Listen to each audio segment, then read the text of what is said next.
Welcome to RecLess, a podcast making people smarter and more knowledgeable about parks and recreation. Your hosts are Shane Mize, Jay Tryon, and Tom Venniro, three career-long friends from around the country, bringing their own unique and sometimes entertaining perspectives with a surprise guest each episode. This is RecLess. Well, welcome to the 16th episode of RecLess, a podcast where we are focusing on all things park and rec through the eyes of three long-term friends that have known each other for many years, but are located throughout the country. My name is Jay Tryon. I'm going to be your host today. And as always, I am welcomed here with our two other co-hosts, Shane Mize and Tom Venniro. How's it going today, guys? Going good. What's going on? Hey, another day at it, and I'm excited. I know we were just talking pre-show. You think you know who today's guest is, which makes it even more fun. So I can stump y'all when we're trying to make some guesses.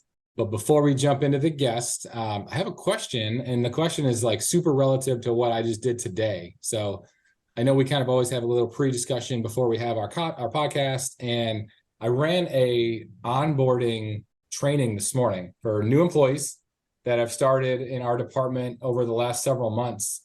And it got me thinking, I actually obviously have not done a true onboarding experience like this myself in many, many years. And I'm sitting there, I'm running this training. I'm thinking in the eyes of like a new employee, if I'm fresh out of college or maybe fresh into my first job, what is it that I'd want to know? My question to you guys is kind of like twofold. There's 2 points to this. Is there something that you went through as a new hire when you went through an onboarding that you remember? And what is the one thing you wish you would have learned or been told the first week you started in your job? It's a good question. I'll go first, Tom, if you want me to. Sure, go for it.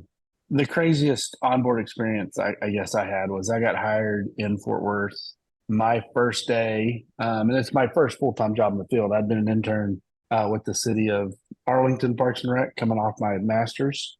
And I had been a coach. So everything I had done previously to that had been football coaching and powerlifting and track coaching, things like that. So I didn't have any experience necessarily of recreation other than what I'd gathered in grad school. But my very first day, they hired me to a rec center, and this rec center had 3 full-time staff, a center director who I reported to, the rec programmer, which was me, my first day, and then an aide that cleaned the building. And then we had some part-time staff help. It was one of those day outs of schools. It was like Columbus Day or something day. Yeah. And so my very first day, I get into the building at 8:00 and meet my boss, and he shows me a tour of the building. And then he says he has a 9:00 meeting, and the aide doesn't get in until noon. And I'm in charge of the camp with the kids and the front desk that I'm working. I have not been taught on how to take money or anything. I don't know what a membership costs. I barely know how to answer the phone. And it was an interesting experience. That's still true today. Yeah, for sure. It has probably built all the calluses I still have today in that. So that was interesting. And I don't know how at a rec center level you onboard anybody well. In fact, I think onboarding is something I probably can't speak a lot to. I'm pretty terrible at it in a lot of ways. Like, I love to talk about goals and areas that I want us to accomplish, but I don't like the concept of laying out. So Kelsey, my AD, is going to College Station next week, and when she got you don't believe in onboarding is what you want to say. I don't. When she got there 11 months ago, she asked if we had standard operating procedures, and I looked at her and I said, "There's nothing standard about the way we operate." And we have some standard operating procedures we did during COVID just to keep staff, give them the opportunity to work, but I like to hire the best person possible, tell them what I want to see out of that position. I ask them to sit in that position and see the weaknesses and the things that they can enhance. And I just get out of their way. And we meet every couple of weeks for the first month or so to see what they're experiencing, see any issues or roadblocks that they have. And if they need any help or guidance, I try to provide it. Yeah, I'm not a huge onboarding guy myself. Big shocker, I'm sure. I was going to say, is there any more value of us continuing to I don't want to say disagree on things, but have different opinions of things? And I think, when I use the term onboarding, you may think of it totally different than what I'm doing. Like, our onboarding today wasn't like how to operate a rec center at all. Like we didn't even touch that. We never talked about rec center operations. We talked about the department. We talked about like logistically, like some of the processes we have in place for programming, what our programming goals are, big picture things. We're talking about, what's expected of you, like as an employee, like what do you need to accomplish? We talked about our work plans. We talked about annual reviews. So maybe the term onboarding is different that I use versus like an operating procedure. But all that you probably still don't do. I don't do annual reviews. I don't Right. evaluate staff in that way. Yeah, I guess I'm probably a little more in line with what you're saying, Jay. I mean, obviously, it's very hard to have that same experience that Shane has right there. But as far as onboarding, I could speak from the perspective of what we do and how I've gone through it. To your point, is it's not operations, it's not procedures, it's not policies, it's culture. So our onboarding process is almost 100% focused on culture. I would say orientation or training is the next phase, right? Over the next X amount of weeks, months, year. I mean, it takes a long time to get people really up to speed with everything that you have. It's almost impossible to try to cover that in, your first week of work. So when we're really focusing on providing that culture and excitement when people walk in the door, making it intentional, making them feel like we're ready for them. So that comes with having everything, all these little details ready, their login information, their laptops, all of these things, having it set up, having swag ready for them, things that they are able to then go in the next day and say, you know what, we're a part of this team. I'm excited to be a part of this team. So it's a lot about the excitement and culture aspect for us on the onboarding side of it. And from a personal perspective, in the 3 agencies that I've been a part of, it's been different in I think it varies based on the position you are in. Yeah. So when you get to a higher level at a director position, my onboarding process was very interesting and unique. We had a supervisor, an elected official, who hired me, and their term was ending. So they hired me in December, term was ending in January. So a new supervisor was starting 15 days after I was hired. And honestly, we had a director who unfortunately had some health circumstances. It was just in a really difficult spot. And I was basically given the keys to a car to say, hey, we relied a lot on the former director. It's yours now. It's yours. So that onboarding experience for me was not anywhere near what we provide for our employees now. And even so, in the other agencies that I've been a part of, it was kind of, well, you're starting with us. Here you are. And we're going to learn as we go. So I know there's some agencies that really, I think, go by that kind of process where you're really just, I don't want to say flying by the seat of your pants, but you're going to learn as you're doing. It's been unique. And I think onboarding, the term, has gotten a lot more steam recently too. And maybe going back 10, 14, 16, 17 years when I was doing the other positions, I don't know if that term onboarding was really that much mainstream compared to, say, orientation and training. So yeah, for me, it's about culture and experience and getting people excited to be a part of a team. I will say, and I connect, this is how we're all very similar, even though we're all very different. I don't do a lot of onboarding. I don't believe in a lot of onboarding, but I do have every single one of the new hires that I have full-time. I have 45 full-time staff. When we get a new hire, I do have their boss. So, maybe they're a front desk employee or they're a park operations person. So their crew leader or their center supervisor, whatever, puts an hour on my calendar their first week. And maybe not the first day. That's always sometimes tough. And sometimes they work nights or weekends. So, I'd always catch them their first day on the job. But then the first week I do meet with them. And we just talk about the position, my expectations for the department. I give them my cell phone number. I tell them to always call me if they ever have an issue, personal or professional. I do try to make that connection and stress some requirements, some of the things that I expect, the expectations of the position. And they have full range to ask any of those questions that they have at that time. I don't run them through a guide per se, chapter 1. Shane. And I'm not doing that either, but I do think there's value in educating staff on a variety of things that they need to be aware of. Sure. I do too. And I just think what Shane said really resonates well. And he may not have a real structured process, but it's really ultimately about making someone feel welcomed. Yeah. And he's not probably that doing they're it more than he realizes it. Yes. Yep. Even though he may not want to admit he's making them feel welcome because he wants to come in and just let them fly by the seat of their pants. I love a good fly by the seat of the pants. And not to belabor the topic or push our guest back, but we got a buddy, John Stutzman, who just started in a director's role. And more important than onboarding versus him going into the department or the agency and learning what the agency, learning where the bathroom is and what its benefits are and all those things. It's almost as important to come in and be able to set the tone for your department, whether it's 8 people or 85 people, and be able to reach out to them and talk to them. And what does your first 30 or 60, 90 days look like, at the lead of that department is something that would be interesting to talk about in the future as well.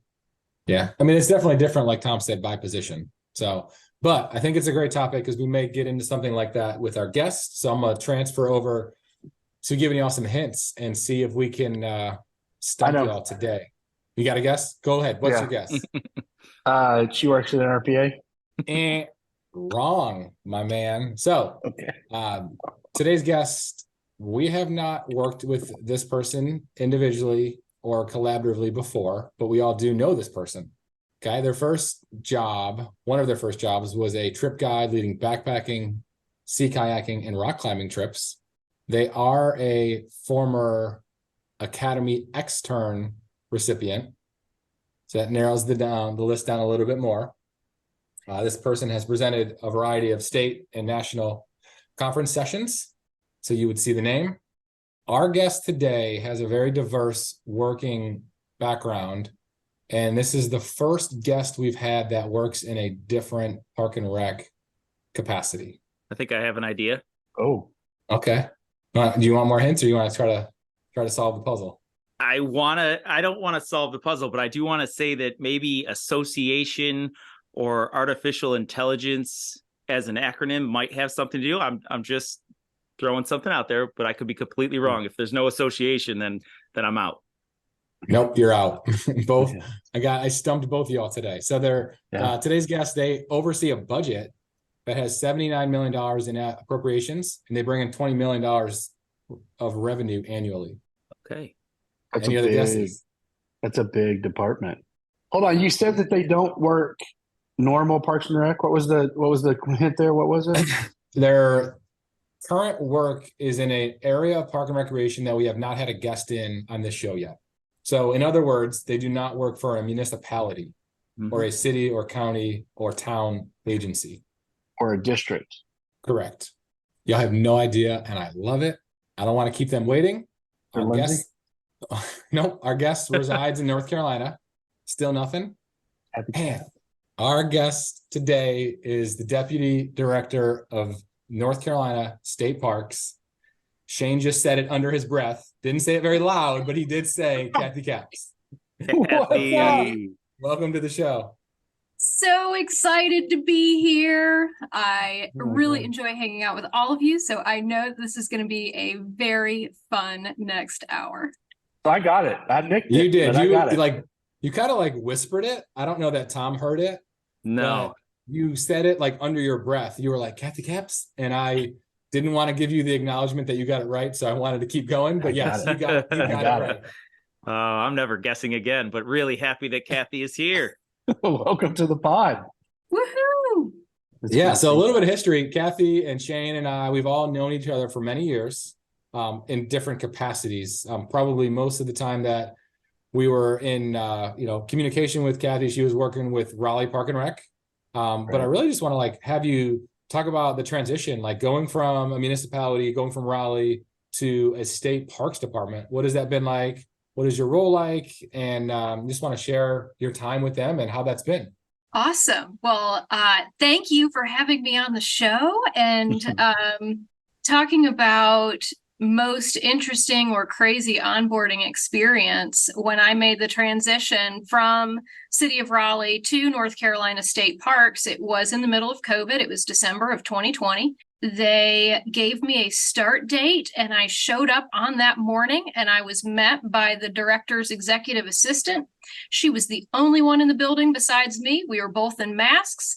She said, "Over there is your computer, and there's a printer there, and I need for you to just go ahead and pick that up and grab some office supplies that you need, and then you can go home and set up your own home office, and we'll be back in touch." And I thought, oh my goodness, what have I gotten myself into? Because that's coming into a space like state parks where all of the staff are very geographically dispersed. Lot of different operations happening that are different than what a municipal parks and recreation agency might be responsible for. I thought, oh my gosh, how am I going to get acclimated to this space, meet my staff, understand operations, and really get myself positioned to do what state parks needs me to do if I'm trying to do all of that over Teams or another platform, and I'm not actually out there and meeting people in person and really getting out there to see parks. So very interesting onboarding experience making that transition in the middle of COVID. Yeah, that's definitely a unique one. Did they give you, I mean, how did you feel about your expectations going into it? And for the, for all of our listeners out there, what are your job responsibilities now working for a state park system? Sure. So North Carolina State Parks has its at its head is a director, and then there are 3 assistant directors underneath that, or deputy directors. I'm the deputy director in charge of operations, which means that if it happens in a state park, that rolls up underneath me. So all of the park superintendents, the rangers, the maintenance staff, all of the office managers, the interpretation and education staff, all of that kind of falls underneath my purview. It's about 500 full-time and an additional 500 seasonal positions, which are either 6 or 11 month, 40 hours a week. So it's a huge number of staff, and the operations are a little bit different everywhere that you go. So one park might have a ferry system that they operate out on the coast, and another park may have a series of cliff ladders that are part of their trail system in the mountains. And there may be a central park that has 1,200 campsites, and when they are full up on the weekends, have an operation that would be comparable to a small city. So there are definitely some unique challenges that go along with the state park system. Kathy, now you had made kind of your bones in the park and rec side, on the agency side, in the operations and safety side already. You were working in that vein. When you go, like, for example, I've been in Pflugerville 4.5 years, and I don't know if I've seen all 56 miles of our trails, right? And so, and that's, the town's less than 20 miles square wide from one side to the other. So when you have a state agency and you're responsible in some capacity for the operations of every unique spot, what's that like? What does it take to get to all those spots? Have you been to all those spots? Do you take your first year and you're just traveling, especially if it was COVID? Maybe that'd been an easy time to travel. I don't know. But have you been to all those spots, and what's it like to take in each and every unique spot that you oversee? Yes, I have been to all of our locations. There are about 90 park units across the state park system. About half of those are what folks would consider to be a traditional state park, where there's camping, there's public access, there are recreation amenities, there's lots of conserved land that all goes into it. There are also some state natural areas, and there are some state recreation areas, there are state trails. So there are a whole lot of park units as a whole that comprise the system, even beyond state parks. And part of my first year's goal was to go and spend a day in every single one of those state parks, which involved weeks and weeks of travel. Yeah.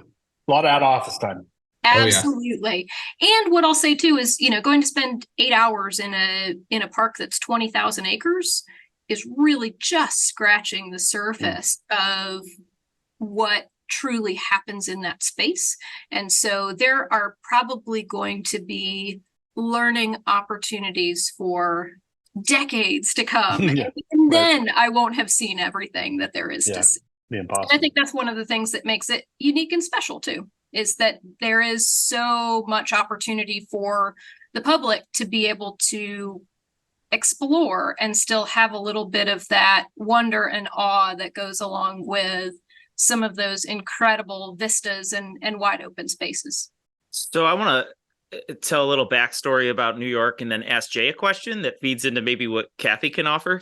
So here in New York, we partner with our New York state parks often, not maybe as much as we could, but certainly enough where there's some programs out there where they offer us some transportation reimbursement grants to basically get our people from our communities into the state parks. We have state parks that are fairly close, some that are obviously spread across the state. And so it's always a great opportunity, and it's much different, right? Most of them are a lot larger than what we're typically using as a state park. But, for a nature camp or just an opportunity to get kids or adults into these parks, it's really nice to have the partnerships and lean on the state parks to work together to have that access and those opportunities. So Jay, do you have any state parks in your area, in your neck of the woods? And do you utilize those in Mecklenburg County? And is there partnership opportunities with Kathy and North Carolina State Parks?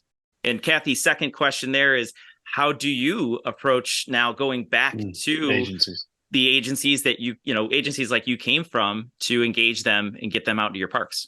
Great question. So we don't currently have any partnerships that I'm aware of, but I definitely think we were open to that, or would be open to that. I think the closest one is probably about 40 minutes from us. I've been there many times, but it's not technically in Mecklenburg County. So that's why I say it's not like in our range. Which one is that? Crowder's Mountain. It's a great park. I mean, I've gone there with family. We've hiked there many, many times. So probably, and that's the thing is, it might be 30 or 40 minutes from my house, but being in such a large municipality, it might be an hour and 15 minutes from someone else that lives in the north part of our county. So, it would be, depending on how we did a partnership, we would choose, obviously the location closest to it, because we have some locations that are closer south of our border that are closer to the park than where I'm located or where the north part of the county is. So I think it's a great opportunity for us to kind of have that conversation. I know other park and rec staff that work in municipalities in different parts of the state that have state parks in their backyard, and they probably do that more often. And Kathy can speak to that. But, thinking about the staff that are in the Asheville, Hendersonville, Transylvania County region, which I used to work in Hendersonville, so I know that area very well, Brevard, I'm sure they maybe have conversations with Kathy or their team about how they can partner. Yes. So Jay, I would say the good news is you've got 3 parks close by. Crowder's Mountain is the one that's on the west, but you've got Morrow Mountain sort of east, and you've got Lake Norman to the north. And so depending on what section of town folks are coming from, there may be multiple options and different recreation or education opportunities, depending on what their interest is. There are a lot of local Parks and Rec agencies that do come out to the parks, both for programs and for activities that they have planned independently. So I'm thinking of some other smaller agencies that are around the Charlotte area that do spend a good bit of time at Crowder's with some of their summer camps. Yep. And a couple of after school programs, but I think there's always more opportunity to partner, both from an education and a recreation standpoint, because I think there are some amazing things that can be offered within the local Parks and Recreation agency. But I think one of the things that state parks really excels at and can help enhance is the conservation piece that I think not as many local Parks and Recreation agencies have access to. Or experience in, really. Now, let me ask you this. So I completely forgot about Lake Norman. I've been to that park. I'm up in that region semi-often. And I think, obviously, anyone that lives in North Carolina or lives in the region I reside in, like, they think of Lake Norman, they think of the lake, they think of taking out boats, and there's other amenities on the lake. But there is an awesome state park there. How do you and your team market aspects of regions that may think of one area like the lake, but don't think of the park? If that makes sense. It does. And at this point, we have record visitation at a lot of parks. Yeah. To the point where Well, I guess, do you even need to market it? That's not, by No, what you just said. we are not actively marketing a large number of parks right now. Our Okay. annual visitation is somewhere around 20 million. And while that is spread across the entire park system, there are over 10 parks that see more than 1 million visitors a year. Cool. And if the parking and other amenity capacities are making it a struggle for us to be able to even welcome all the folks that want to come currently, most of the marketing that we focus on right now is encouraging people to come at times when we know that we can accommodate them. So during weekdays, making sure that if they're coming on the weekends, they're coming early, asking them to maybe visit some of our less visited parks or more rural park spaces during those popular times, and then making sure that we're promoting all of the parks that are in a park system, especially some of the folks that do still have some capacity. How are you tracking visitation? Is it car counters or? It is. Okay. It is. So we do have both car and some trail counters if there are parks that have urban interface or have those alternate access points through a trail system.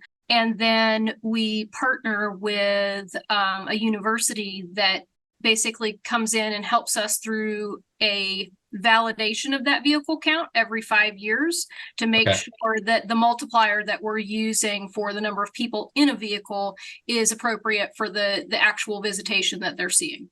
So one follow-up question, then Shane, you can get to yours. Because I love data. I love cracking numbers. I love making decisions based off of data. If you're looking at like a 5-year cycle of numbers from a state park and you see a decline, what is your response to that? Is it obviously COVID might have hindered some things, but if you continue to see a decline in a certain location or region, do you look at gaining more information from users, or do you think it's because you have a reason of why that might be, or what's your next step of improving that? So is that a Shane question or is that a me question? Well, that's you, but I would also be curious on your so Shane and Tom too, okay, I don't know how many other parks you guys count visitation, and if you were to see a decline, what's your steps to improve the numbers there to get back to where you want to be? So anybody can take it, obviously. Yeah. We use Placer AI, and we were the first in the state to use it, and now it's starting to get really popular in our industry. It allows you to geofence properties, and they pay, when you get on a Strava app and you say you want it to track your thing and you agree to it, Placer reaches out to Strava and pays for that data, and we can see where people are coming and where they're going. Placer AI will count you in a park in a geofenced area if you're there for 7 minutes or longer. So if you're just stopping by or going through, or those numbers don't count. We're over 1 million annual visits in Pflugerville's park system with Placer AI, and I don't get to track my trails because they're never in one spot, unless it's a loop trail. They're never in one park for more than 7 minutes. And we're the trail capital of Texas. So we have 56 miles of trails and a lot of trail users. So we usually tell council we have a minimum of over 1 million annual visits. And we've seen that increase from 890,000 last year and 795 the year before that. But we're a fast growing suburb of Austin in one of the fastest growing areas of the country, Austin metro area. So we haven't had to worry about a decline yet. But we definitely use that data to evaluate what we're doing, where our people are coming from, what's our average age and household income and race and population. And if we have a large population of Asian Americans and we're having a very small data collection saying they're coming to our parks, that can definitely prompt us to reach out and see what we can do to reach out to that community itself. And so for state parks, we have each of the park superintendents go in and make comments on their visitation data every single month. And so one of the things that they have to do as part of that monthly reporting is do a review of that month time period in the previous year. And if there are significant increases or decreases, so if it's plus or minus 10%, or more, then they need to provide some sort of commentary about why they think that is. Yes. I've found that actually a fair number of our visitation variations can be dependent on the weather. So if we've had a particularly warm January, we may see a huge spike in visitation compared to the previous year. Or if we've conversely had a hurricane in a month and parks were cleaning up for a month, or there were other residual impacts from that, we may see a decline. Another piece that is going along with that is that we're in the process of upgrading a lot of facilities. And so what we may see is if there's a facility closure, whether it's a campground or a visitor center, that may also impact a lot of what we're seeing visitation wise. So I think by asking our boots on the ground to provide a lot of that information on a month-to-month basis, we can keep a pretty good handle on what our visitation numbers are doing trend-wise. No, and from our perspective locally, we're looking into some of that, Shane, so either Placer or there's another agency that we're looking into, some data tracking through your phones and through apps and everything like that. Right now, and I think this may be not so uncommon with your local parks. We're basing our tracking numbers off of events. Those who maybe utilize our facilities for tournaments and are actually doing counting of cars and people coming into the parks. Our state parks, and this is a good question I had for you, Kathy. Our state parks are probably very similar in their tracking to you in that when you get to the entrance, you're going through a gated, an area, almost like a toll booth, right? Like where you have someone that you're greeted by and they charge per car to get in. Do you charge per car to get into the North Carolina parks, or is New York State just taking us over the coals with taxes and entrances to parks? Well, Tom, I'm happy to share that almost every single state park system is a little bit different than the others. Sure. So not everybody does things the same way. And it may not make you happy to know, but it makes all of our North Carolina residents and visitors really happy. We do not charge for our state park entrance. So if you want to come to a North Carolina state park, it's free. Look at that. Wow, I'm going to have to put you in touch with someone from the state parks over here, because I'm telling you, taxes aren't cheap here either. So I'm trying to understand this right now. But that is really wonderful. And, something I wanted to ask was about marketing. You talked about that. So you don't necessarily need to market. But the marketing campaigns that you do have are going to be a little more unique than what maybe a local municipality is doing. So what are some of the ways that you're reaching out to people in the state to really educate them, whether it's conservation or just getting them into the parks? How do you do that might be different than what you were doing in Raleigh? So I don't know that it's all that different. Maybe just the media market is going to be a little bit wider. So instead of dealing with a local convention and visitors bureau, we're dealing with the statewide visitors bureau. Instead of working with the local business association, we're working with a statewide agency that's focused on entrepreneurship and business viability for the entire state. So there are, I think, mostly similarities, but really I think it's just the scale at which we're engaging with those other agencies is a little bit different. Yeah, it's unique because we have some access to our local communities too for, I'm sure you have state access databases and whatnot, but it's a little different than tapping into everybody in Mecklenburg County as opposed to trying to reach everybody in the state. You mentioned those statewide bureaus and working together. And I wanted to touch on partnerships with local parks. A lot of us have some very nice partnerships where we're working with local businesses. They may be putting amenities into our parks, dedications, and really helping with some of the operations and capital, really building them up capital wise. Do you see a lot of that at the state level? Are you working together with some of the larger corporations or businesses or groups in the state to help augment and really add to the services that you have in the parks? So I would say yes and no. Yes, in that at sort of the central office level, we are engaging in those relationships, talking with, the Department of Public Instruction about how do we engage with more school systems to do field trips in state parks? How do we work with Department of Transportation to enhance the wayfinding on highways to get to state parks?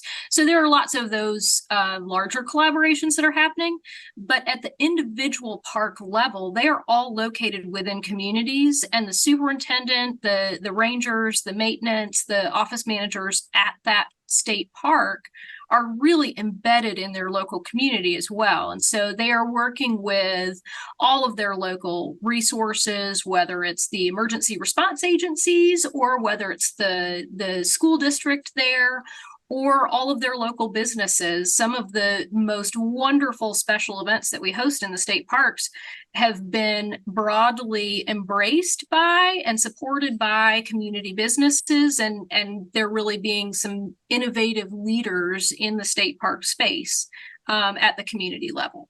Well, I wanted to follow up on that. I would imagine one of the big differences, other than just the amount of space between what most people would consider a park and rec agency and then a state park association, is the rec side.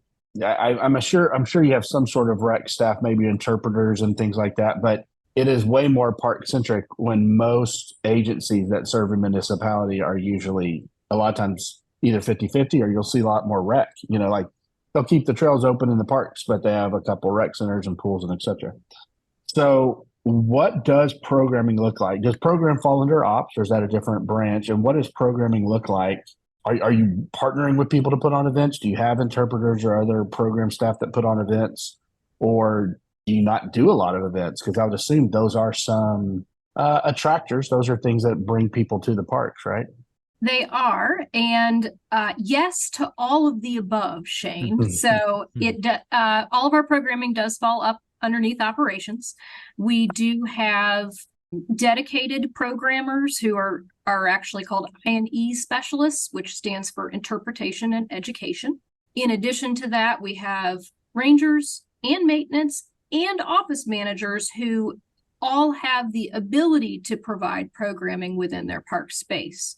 So park programming is all across the board. It could be a yoga program on the beach at the lake. It could be a wildflower program. It could be stargazing at night through telescopes. It could be learning about prescribed burning and its importance to ecosystem health. It could be a special event that is hosted with a Friends of State Parks group. It could be a special event that the park itself is hosting. It could be a historical program about one of the cultural or historical uses of that park location. Any number of things. Do y'all have a breakdown as to how many people go to the park to camp or do something that is unprogrammed versus that they're coming there for the yoga class or the wildflower class? Do you have is it 50-50, 30-70? Do you have anything that you know on that data-wise? Shane, that's a great question. And it could probably be extrapolated somewhat based on the number of people that we know attend a program versus the overall delta, participation. But what it wouldn't tell me is whether or not the person who attended that first day hike on January 1st stayed overnight in the campground as well, or just came for the hike. Gotcha. That'd be tough to pull, I guess. My family are huge supporters of Texas Parks and Wildlife. And we do pay passes, Tom. We have to pay to enter all of our parks in Texas as well. So we have a family pass and we're able to go to all the parks, and it's under $100 and it's a great value. But from a park and rec perspective, and I don't have a lot of experience, obviously, with Texas Parks and Wildlife, other than just they're a great agency. When Tom and Jay have said partnering in the past, in a lot of ways, for us, Texas Parks and Wildlife is the agency at which the state usually allocates a lot of funds for them to distribute. So it's not really partnerships. We're trying to get grants from them in a lot of ways. But when I visit parks and when I read their newsletter and when I talk to colleagues in the field who've gone over to the state park side, the one thing they've talked about that they've been a little surprised about in some ways is it seems easy in Texas to defer maintenance on infrastructure. And you do that a couple years and then it's tough to ever catch that facility back up. And we have a bunch of buildings that were built by the CCC, right? The Civilian Corps of Engineers. That's Corps. right. Yep. Back in the Civilian Conservation Corps. That's right. The Roosevelt Initiative. And so, you have some buildings that are beautiful, but they're coming on close to 80 to 100 years old. And I don't know if we're investing in the infrastructure. Is that something you've seen on your side, or is there a different thing that you were a little surprised about coming from a taxing agency like a city versus some sort of larger state entity? The answer is yes. I think every Parks and Recreation agency struggles with having enough capital funding to keep up with all of the maintenance needs of their facilities. Sure. I think what you can do when you get to the state level is just multiply that. And then you can do the exact same thing once you go to the federal level with the National Park Service. Yeah. I think especially in agencies that do receive a lot of funding from a governing body, whether it's the legislature or the city council or the commissioners, if there's not enough money to go around, those folks have got real hard decisions to make. And not everybody's going to get what they need all the time. And so yes, deferred maintenance is an issue. And I think we do the same thing that everybody else does when we have those boon years, when we've got the right folks listening and are able to really make a strong case. We do it and we stretch that money as far as it can go. On the flip side of that, when when I've changed organizations, or even when we look outwards towards other organizations like state parks or just our neighbors, our neighboring communities, a lot of the time, so Shane said, is this something you might have been surprised about? Or in what you've said, it seems like that was kind of global. It starts at the lower levels and then works all the way up to the federal level. How about on the flip side of that? Is there something that you have experienced in operations of state parks that you would say, this works really, really well? We weren't doing it at Raleigh or at the local level, and it's something that would really be applicable and apply really well in that setting. I think we touched on it a little bit earlier with the conservation benefits and level of knowledge that exists within the state park system. So one of the really cool things that I found out about when I got to state parks is that, yes, it's all of those folks that work in the state park in an operations capacity, but we also employ scientists. And we are involved in all kinds of amazing research projects with universities, with other nonprofits, and we are looking at all kinds of things in terms of ecosystem health and populations of various plants and animals, and the impacts of certain changes, whether it is human impacts, whether it is climate impacts on the land and on the system. And the information that we get from that will really hopefully help drive policy decisions and rulemaking and other things that will ultimately help preserve the natural health of major regions within the state or within multi-states, even within the country for years to come. So that is something that is unique, I think, to some of the state park systems and would be really cool to start involving more folks at local agencies in some of those efforts. Yeah, I would agree. And I know, Shane, you've got something here. I would agree. That's absolutely. I'm glad you touched and elaborated more on that, because it is something that I think we might be lacking. And we talked about this a few episodes ago, and it would be such a benefit for our local agencies to have positions of those who are specialists in conservation or natural resource management. And that goes back to Michael Kirschman, right? He had a background in some of this, and he's got a big advantage wherever he goes because he carries that with him. So, yeah, I'm really glad you elaborated on that. And Shane, I don't know if you're going to keep going along this line. Yeah, I know Jay wants to probably do a round robin, which I'm excited to hear as well, some of Kathy's responses. But we have about, I don't know if Jay told you, we're kind of a big deal. We have about 4 or 5 listeners. And so if one of those 4 or 5 listeners, one of them's Kathy. Yes, right. I am totally a proud supporter and listener. I love that. We met them. We're meeting them slowly but surely.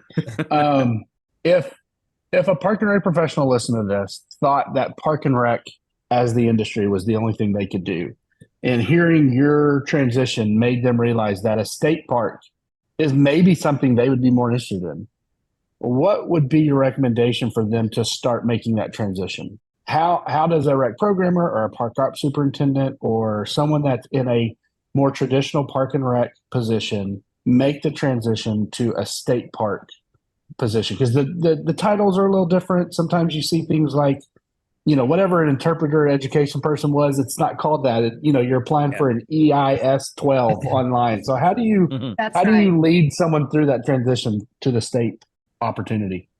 So the first thing that I would tell them to do is go to their local state park or pick up the phone and call their state park system and start asking some questions. Ask if somebody would meet them for lunch and sit down and just kind of tell them about what they do and ask some questions about what that person thinking about making the jump is interested in.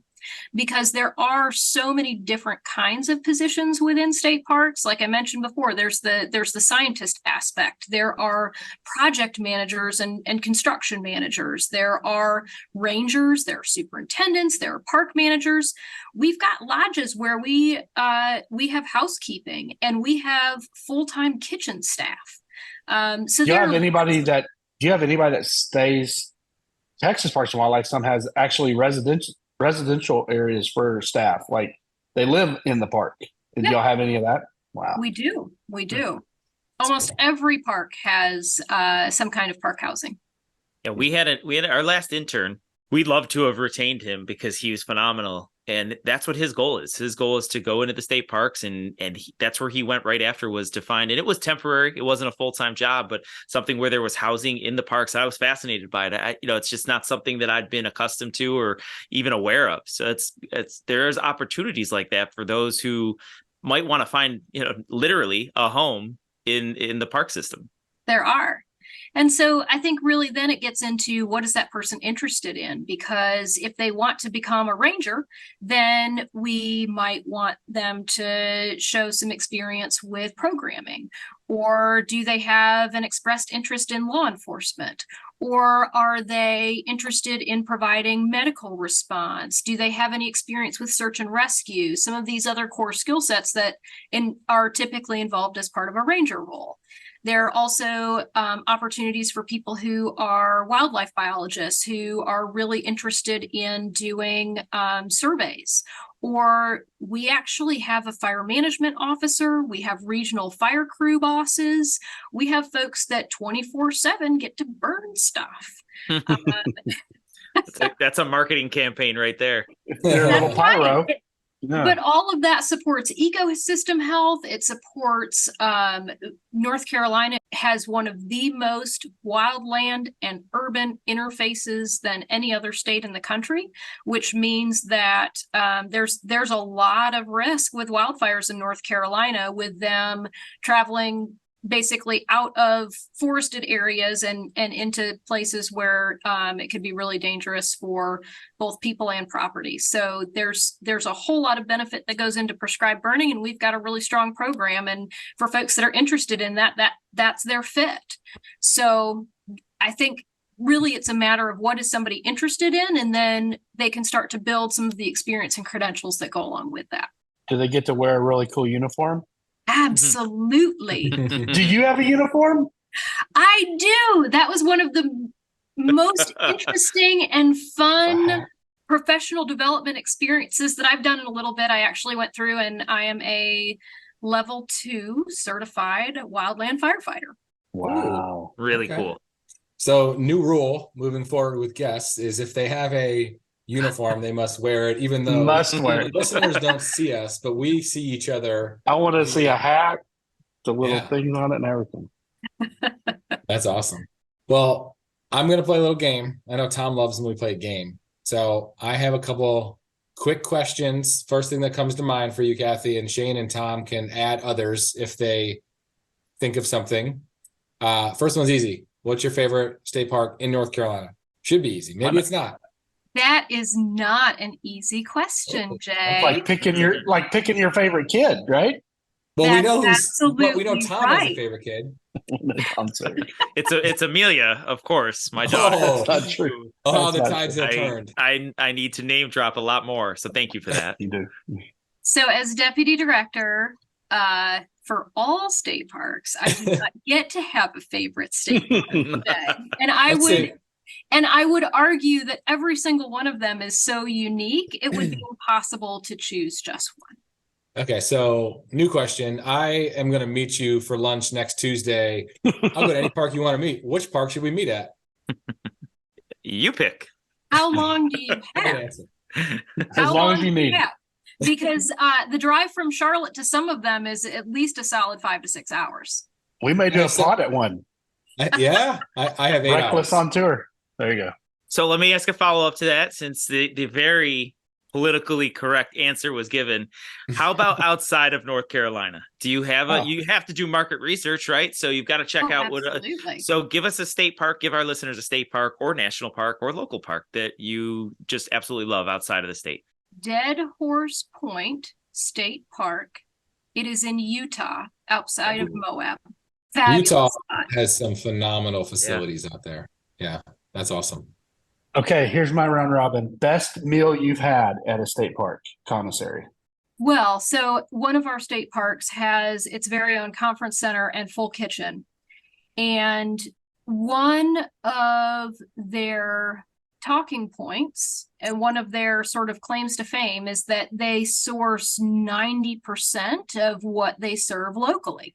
And they actually work with one of the local farms about 5 miles down the road to get all of their beef. And at one point, they needed to purchase in certain quantities, and they ended up with a whole cow. And so there were some amazing steaks that had to come out of that cow as well. And we were there for a very special event with some of the maintenance staff, and actually had a fantastic steak dinner. Shane knows all about ordering cows. I've learned so much from Shane. And I know that that's going to be one of your favorites, being the steak and potatoes kind of guy. For sure. She's definitely a listener, everyone. Yeah, for those that don't know, Shane eats steak probably 8 days a week. Steak and eggs. That's right. Yeah. That's right. What about your most unique situation or phone call you have received about a situation in a state park? If you're allowed to talk about it. You know, we've all had like random calls about a park, a rec center, or situation, and none of them are like alike into what we might face with one another with Tom or Shane and I, but I'm sure you have others that are very unique to your scenarios. There are some incredibly unique phone calls that I get. Not all of them would probably be appropriate to discuss online. And I will just say the ones that I actually enjoy are the ones that have happy endings. How often, maybe this is not tied to that, but how often do people get lost and has there ever been a situation when they get lost, they have to spend the night and they're just like, you are out trying to find someone overnight? Yeah, absolutely. Like, or at least how often? There's a reason that every single one of our park rangers is required to be certified in foundations of search and rescue. Okay. I would say we probably don't have active search and rescue operations every day, but they are probably multiple times a week. Most of them resolve within the first operational period, which is considered to be the first 12 hours, but we absolutely do have multi-day searches as well. A lot of our guests will find this conversation extremely interesting, and I think from the nature of it is it's a unique position that you hold, Kathleen. So my question for you, and I kind of want to do a second one after that, but my first question is your sales pitch. We talked about recruiting people to the field. What gets you up in the morning?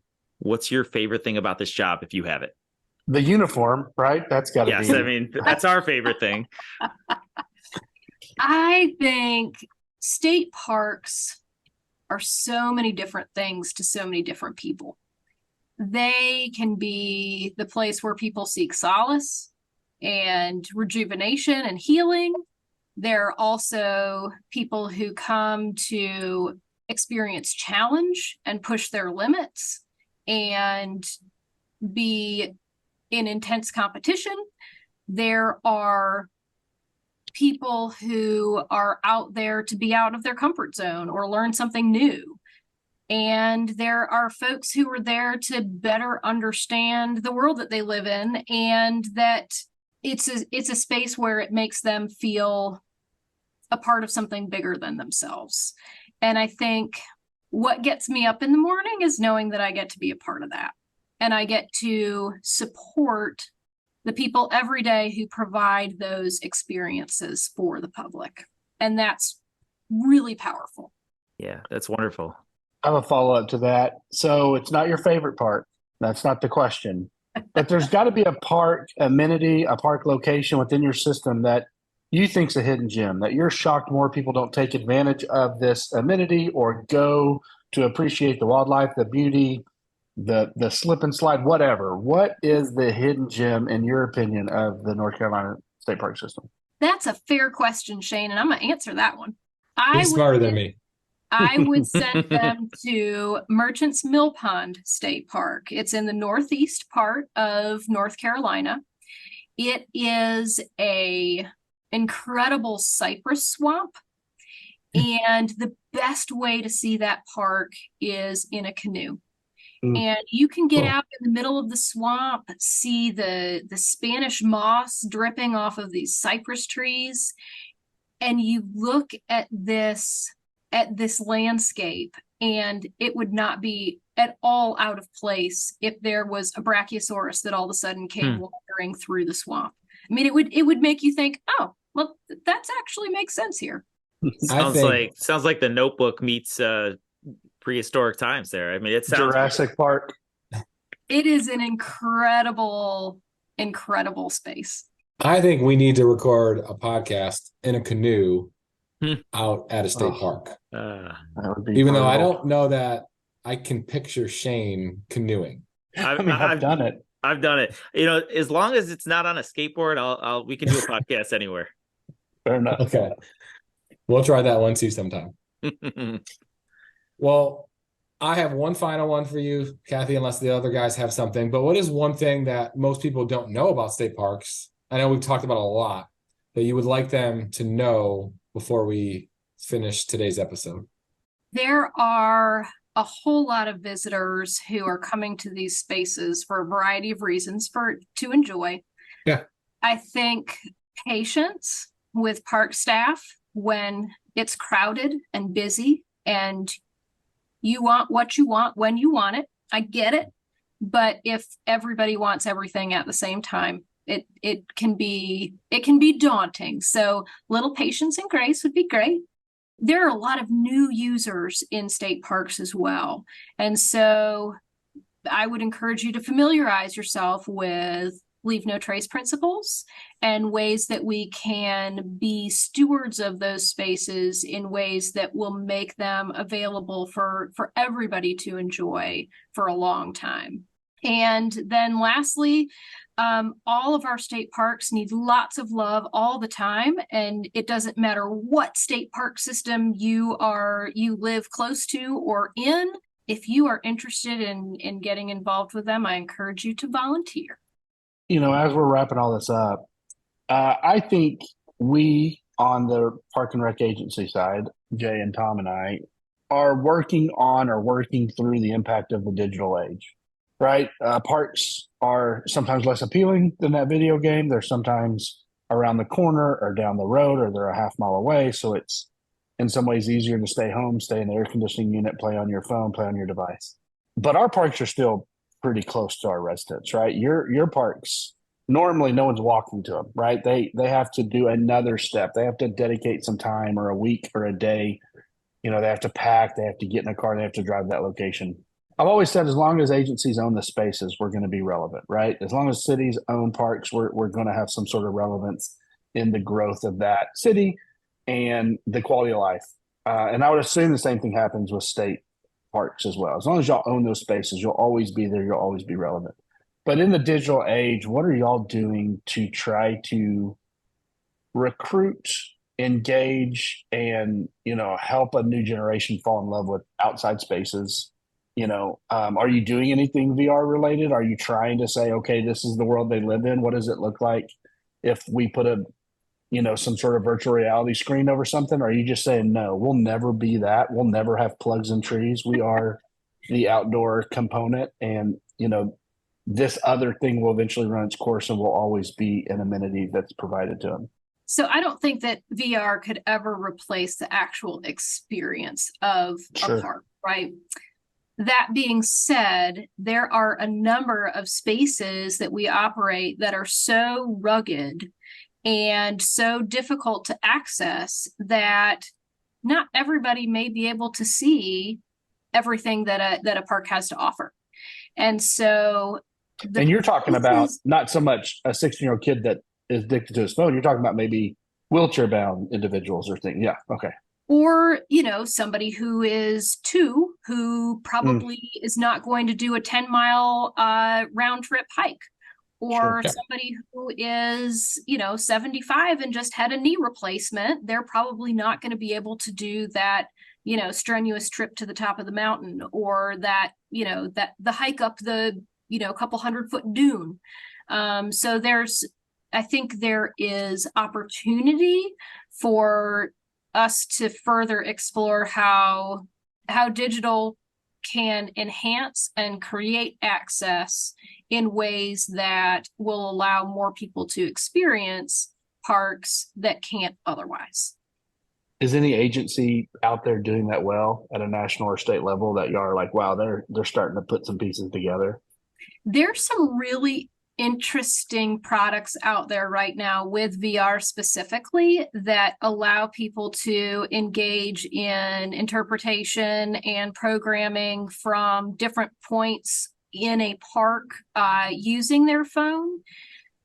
There are a few state park systems that have started doing that. California is one. South Carolina is starting to get on board. So there are, I think, some opportunities, and I would expect to see more of that going forward.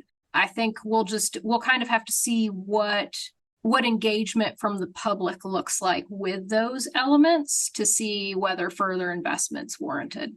Awesome. Thank you. You're welcome. Kathy, this was an absolute blast. I don't know that we talk about the state park system enough from a just municipality perspective.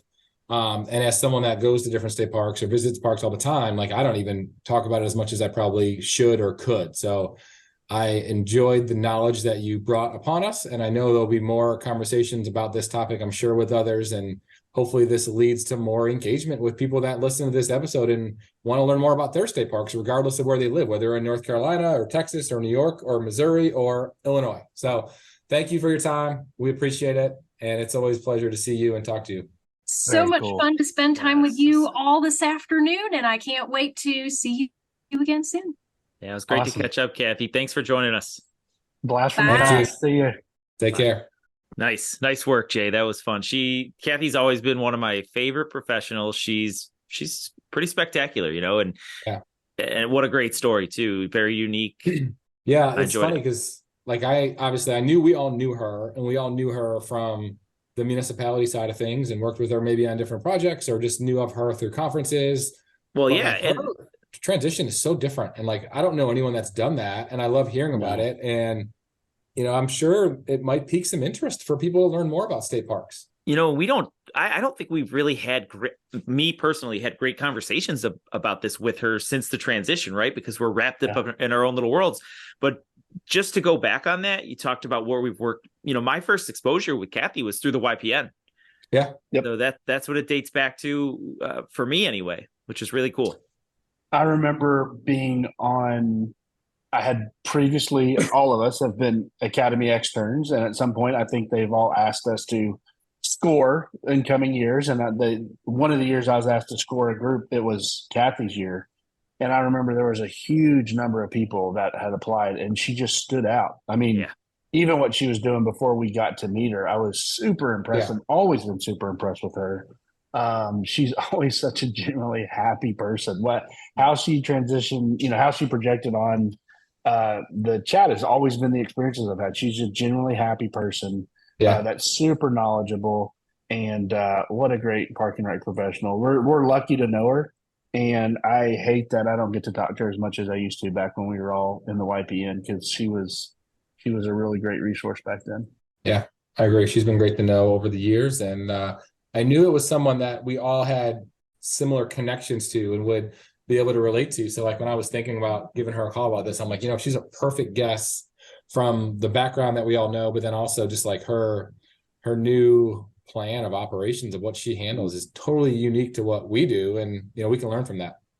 I mean, she's one person down from running the whole state Yeah. park system. And Yeah. if we all went to high school together and she was elected most likely to succeed, none of us would think twice about it. She's incredible in that way. So yeah, and I'm really glad that we, Jay, you got someone. Obviously, it was Kathy, which is great. That made it more comfortable. But from that aspect or area of Parks and Recreation that we don't really get to talk about a lot, and I hope this opens some eyes and ears of people who really don't think of it that way. And Kathy still comes to the national conference too, right? And I just don't think we see that a lot. Where it's a state parks professional or staff. So that was really great. But I will tell you, I'm heading out of here in a couple minutes, guys, to work with another one of our former guests and one of our 5 listeners. So Ryan, yes, 5 now, because we know Kathy is now a listener. So leaving here to go meet up with, not in person, but virtually, with Ryan Hegrenis. Awesome. He Cool. He is going to be delivering a virtual keynote to for a regional conference of ours. So awesome. Really cool to continue that connection. And I can't wait to share more of that with you guys. awesome. Cool. That's very exciting. Well, hey, I'll let you all go to that and look forward to talking to you soon. And as always, it's been a pleasure, and look forward to talking to you guys next week. Great one. That was a real good job, Jay. Great job, guys. We'll talk to you Thanks, soon. guys. Thank you to the listeners, and I hope you enjoyed it. We'll talk to you soon.